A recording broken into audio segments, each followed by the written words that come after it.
ఇవాళ రాష్ట్ర వ్యాప్తంగా దాదాపు అన్ని జిల్లాల్లో కూడా పెద్ద ఎత్తున భూ కబ్జాలు, భూ బదలాయింపులు అక్రమంగా జరిగాయని చెప్పి వార్తలు వస్తా ఉన్నాయి. ఇది అత్యంత తీవ్ర స్థాయికి చేరి ఇవాళ ప్రభుత్వం మారిన తర్వాత రెవెన్యూ కార్యాలయాలకి రికార్డు ధ్వంసం చేసే పేరిట అగ్గిపెట్టే పరిస్థితి వచ్చింది.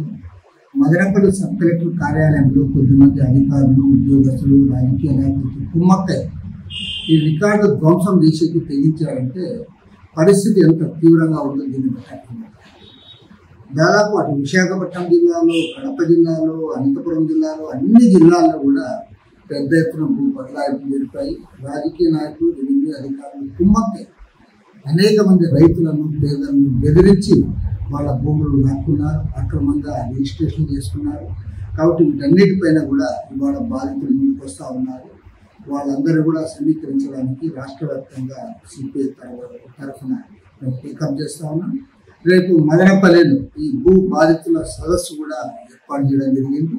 దాని తర్వాత అన్ని జిల్లాల నుంచి కూడా సమాచారం సేకరించిన తర్వాత విజయవాడ నగరంలో రాష్ట్ర వ్యాప్త సదస్సు నిర్వహించడానికి కూడా పూనుకుంటాం.